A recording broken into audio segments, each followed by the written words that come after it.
बूढ़ी औरत सुरक्षित है, न जवान सुरक्षित है, न बच्चियां सुरक्षित है। सब आश्वासन देखे गए, किसी ने कुछ भी नहीं किया अभी तक। भजन लाल घूमता फिर रहा है, हम पब्लिक की कोई सुरक्षा नहीं है, यहाँ मरेंगे। मेरी बेटी को न्याय नहीं मिलेगा, मैं सुसाइड करूंगी इस छोरे के खिलाफ। आज मंत्री किसी की लड़की होती तो उनके साथ में ऐसा होता तो सारा प्रशासन, सारी पुलिस यहाँ खड़ी होती। ये सरकार की नाकामी है कि जो बेटियों को कहती है कि हम बेटी पढ़ाओ बेटी बचाओ, लेकिन उसको भी ये अपने को फलीभूत नहीं कर पा रहे। बेटियां सुरक्षित है ही नहीं बीजेपी राज में।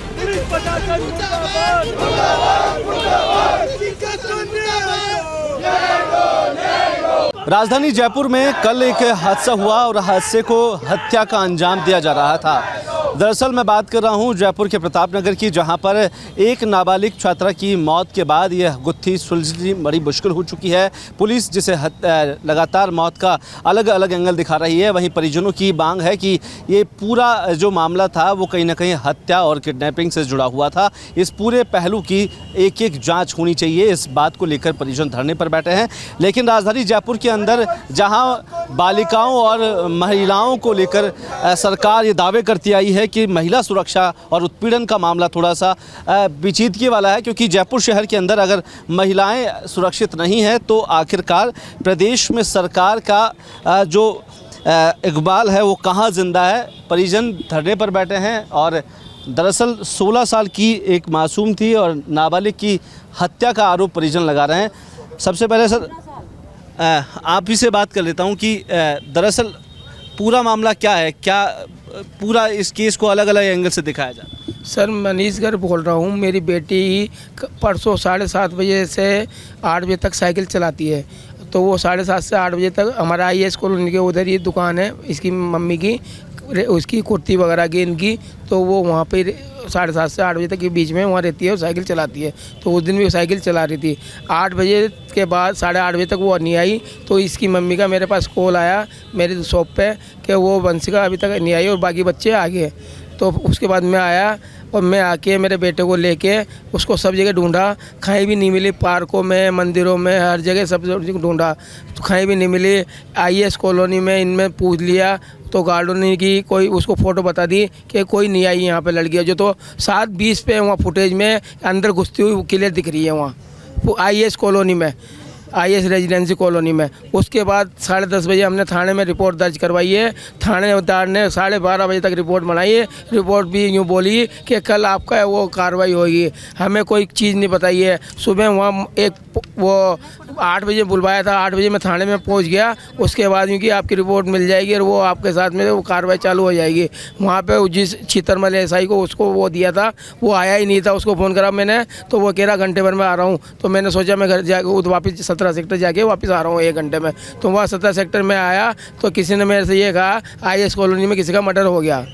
तो वहाँ पे मैंने वहाँ तो गया नहीं, मैं थाने में चल गया सीधा।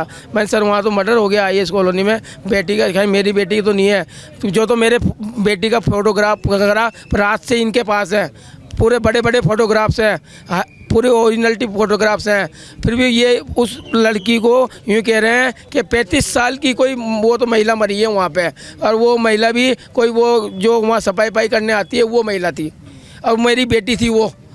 और ये पुलिस वाले हमें दबा रहे हैं भयंकर। क्या पता इनके ऊपर कौन सा प्रेशर पड़ रहा है, कौन सा दबाव पड़ रहा है, कौन से IAS ऑफिसर का पड़ रहा है या कौन से उसका तो वो पड़ रहा है इनके ऊपर, जो ये हमारे को दबा रहे हैं। और उस लड़के को नहीं पकड़ रहे जिस लड़के का मैंने नाम दर्ज उसमें FIR में लिखा हुआ है, उसका नंबर वगैरह सब चीज़ लिखा हुआ है।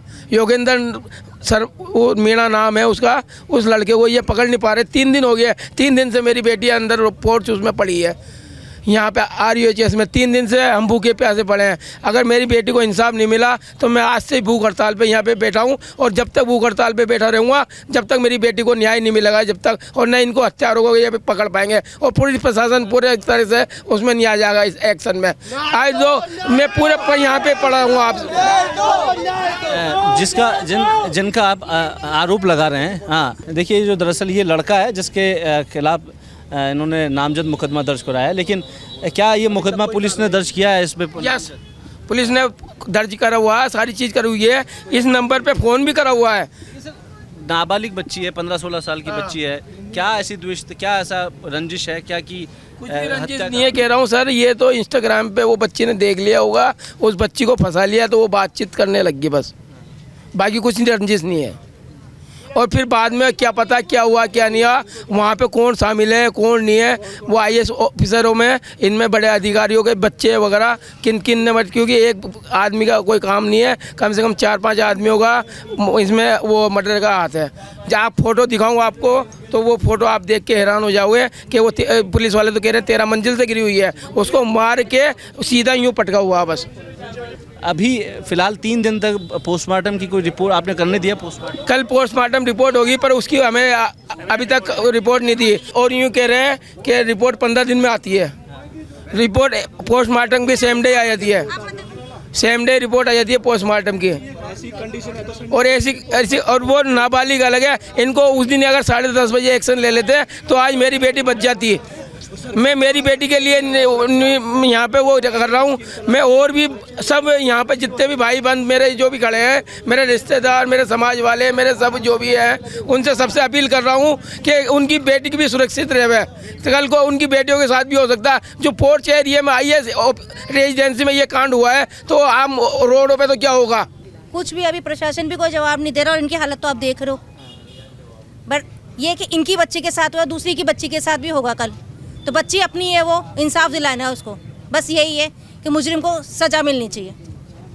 जयपुर में अब राजधानी में हो या CM की कॉन्स्टिट्यूंसी है, क्या अभी तक कोई और प्रशासनिक अधिकारी या कोई जनता? सब आश्वासन देके गए, किसी ने कुछ भी नहीं किया अभी तक। उल्टा हमको धमकाई है, वो धमकी और मिल रही है इनको। कौन धमका रहा है? पुलिस प्रशासन के लोगों को, हमारे 4 लोगों को उठा ले गया अभी तक यहाँ पे। क्या मांग है सर? बेसिकली मांग क्या है? मांग सर यही है, मेरी बेटी के हत्यारों को पकड़ा जाए, इस केस की CBI जांच कराई जाए, और दूसरी बात उस IAS रेजिडेंसी से मेरी बेटी का और उस लड़कों का क्या ताल्लुक़ है, क्योंकि वहाँ IAS ऑफिसर है, वहाँ कोई भी बंदा परिंदा भी पेड़ नहीं मार सकता, तो मेरी बेटी कैसे अंदर घुस गई उसमें? पहले बोलते हो बेटी बढ़ाओ बेटी बचाओ, क्या है ये? कुछ भी, किसी की भी बेटी सुरक्षित नहीं है। कल ना हमारी बच्चियों के साथ भी हो सकता है ऐसा। बताइए आप, इनकी बच्ची भी हमारी बच्ची है, न्याय मिलना चाहिए। बस यही हम सरकार से अपील करते हैं, निवेदन के बच्चियां स्वतंत्र है, आजादी है, तो आजादी का मतलब ये नहीं है ना लड़का लड़की समान है। कहाँ जब कहाँ समान है? कहाँ समान है बताइए? हम अपनी बच्ची को भेजने में डर रहे हैं। आज हम नहीं भेज सकते हम अपनी बच्ची को अकेली। बताइए क्या करें? सरकार कहाँ दे रही है हम लोगों को सुरक्षा? बताइए। ना बूढ़ी औरत सुरक्षित है, ना जवान सुरक्षित है, ना बच्चियां सुरक्षित है। बोलो बेटी को कुछ न्याय नहीं मिल रहा। आज 3 दिन हो गए, 3 दिन से ये बेचारी 3 दिन हो गए। मीडिया वाले आ रहे बुलवा रहे, पर न्याय का कोई मतलब ही नहीं है। पुलिस पे कोई असर नहीं हो रहा। उस लड़के को पकड़ा जाए सबसे पहले तो। सबसे पहले उस लड़के को पकड़ना चाहिए ना। क्यों नहीं पकड़ा जा रहा? वो क्यों नहीं पकड़ा जा रहा? क्या इतना चेक नहीं है पुलिस वालों के पास कि उस लड़के को बुला के पकड़ा जाए और पब्लिक के सामने पिटाया जाए? नहीं है उनके पास सब पूरा चेक है उनके पास, सब कर सकते हैं वो, पर वो करना नहीं चाहते। वो हम पब्लिक को डराना चाहते हैं, पर अप्रोच वालों को वो नहीं डरा सकते। क्यों? क्योंकि उनके घर चलते हैं उनसे, इसलिए वो नहीं कर सकते। का मामला होता ना, अभी आप कब तक जमा हो जाता है वो अंदर। अगर साधारण बच्चा होता ना, अब तक उसको गिरफ्तार हो जाते हैं। उनके घर बड़े बड़े लोगों से चलते हैं। भजन लाल क्या कर रहा है? क्या कर रही है वहाँ बीजेपी नेता? क्या कर रही है? आया कोई यहाँ पे? कोई नहीं आया। जब वोट लेना होता है ना, जब आम आदमी के दरवाजे खटकाते हैं, हर एक आदमी के दरवाजे खटकाते हैं, भीख मांगने के लिए जाते हैं, जगह जगह भीख मांगते हैं पब्लिक से। हमें वोट दो, हमें गद्दी दो, हमें सीट दो। वो सीट मिलने के बाद उस पब्लिक की कोई रक्षा नहीं करते। ये कोई रक्षा नहीं करते ये लोग। उस टाइम भी सिर्फ भीख ही मांगते हैं।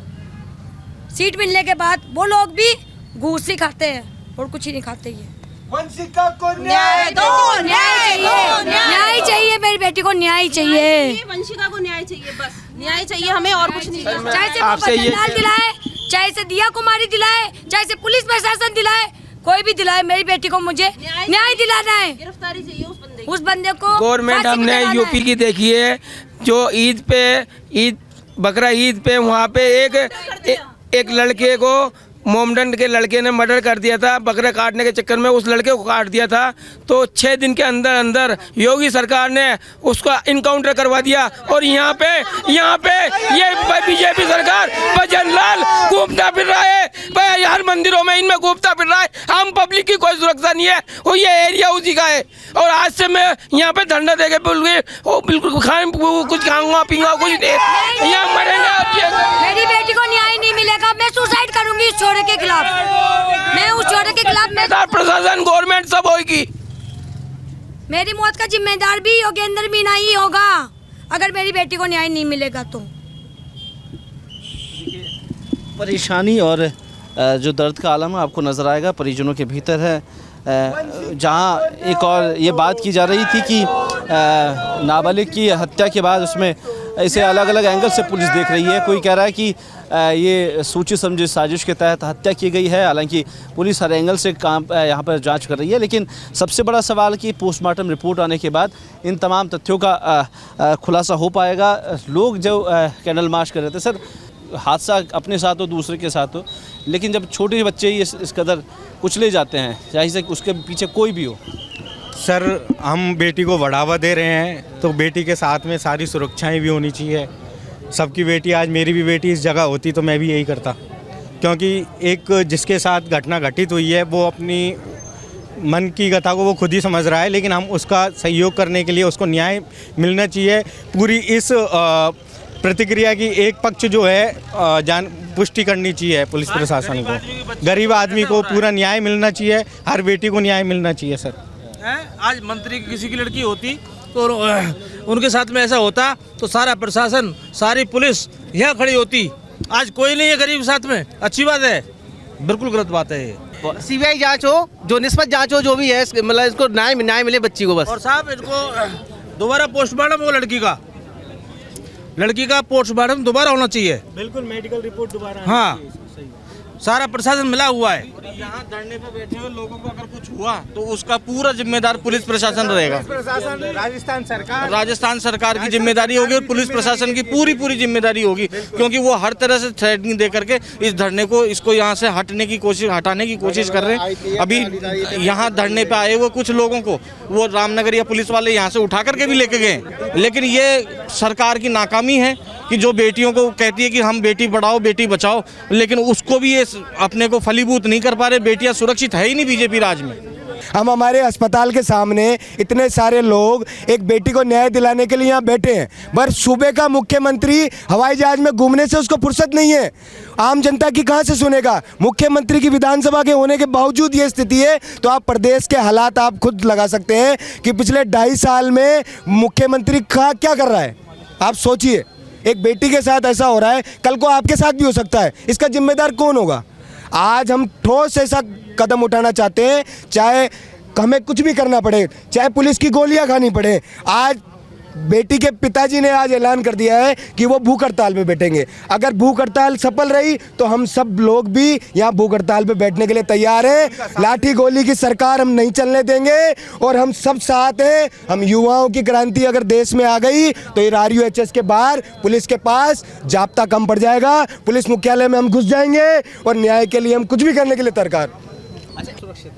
देखिए, हम तो जैसा कि आज ये दुर्घटना हुई है, बहुत ही दुखद घटना है और पहले भी हो चुकी है। हम तो माननीय मुख्यमंत्री जी से यही कहना चाहेंगे कि अगर हमें जनता के बीच में विश्वास कायम करना है तो कहीं ना कहीं इस मामले में, क्योंकि दिखाई दे रहा है कि एक इतनी सुरक्षित कॉलोनी जहां पर 8-8, 10-10 गार्ड लगे हुए हैं, जहां पर सैकड़ों से अधिक CCTV कैमरे हैं और कहीं ना कहीं अपराधी को बचाने की कोशिश की जा रही है, तो हमारा मुख्यमंत्री जी से यही निवेदन है, कृपया अगर हमें जनता के बीच में विश्वास बनाना है, जिस तरह से योगी सरकार उत्तर प्रदेश में काम कर रही है, जो भी अपराधी हैं उनको तुरंत डिटेन करके उनको सजा दी जा रही है। हमारा निवेदन है, ये परिवार यहाँ पर हम सुबह से देख रहे हैं, गर्मी में बैठा हुआ है, हालत ख़राब है, उनकी माताजी की भी हालत बहुत ज़्यादा ख़राब है। कृपया ईमानदारी से पुलिस प्रशासन को कहा जाए कि यहाँ पर पूरी ईमानदारी के साथ जांच हो और इनको न्याय मिले। इनकी बच्चे की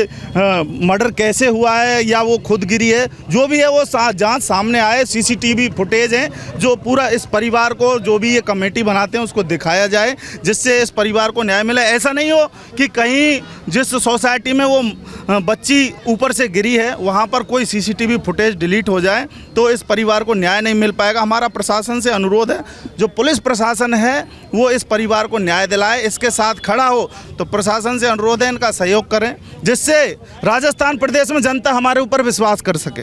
हमेशा बच्ची के लिए न्याय चाहिए किसी भी कीमत पे। ये गरीब परिवार है, इसके लिए हमें न्याय की बहुत ज़रूरत है। और आगे ऐसा नहीं हो, ये बड़े अफसरों के लोग बच्चे ऐसी हरकतें करेंगे तो आगे क्या होगा। सबसे बड़ा सवाल यही है कि आखिरकार इस प्रदेश के अंदर अगर सरकार इसी धड़ल्ले से चलती रही, महिला सुरक्षा का जो वादा करके मैनिफेस्टो में सरकार आई थी, आखिरकार उन वादों को पूरा करने के लिए और कितने साल इस सरकार को चाहिए होंगे। जहां प्रदेश की कितनी बेटियां, एनसीआरबी के रिकॉर्ड हमने देखे हैं, हाल ही के अंदर की 7000 से आसपास महिलाएं राजस्थान में गायब हो रही है। रेप पीड़िताओं में राजस्थान टॉप पर है।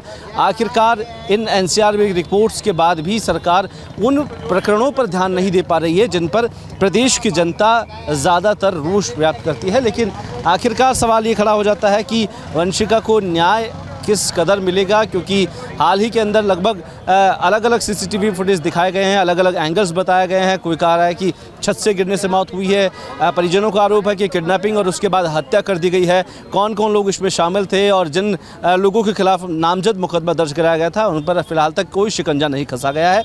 लेकिन सवाल यही है कि आखिरकार कब आरोपी पीछे होंगे और इसकी जो जाँच है वो आखिरकार कैसे इस बात को संतुष्ट करेगी कि आने वाले दिनों में ऐसी घटनाएं प्रदेश में दोबारा ना हो। कैमरा पर्सन नरेश के साथ कुलदीप, रिपोर्ट भारत, जयपुर।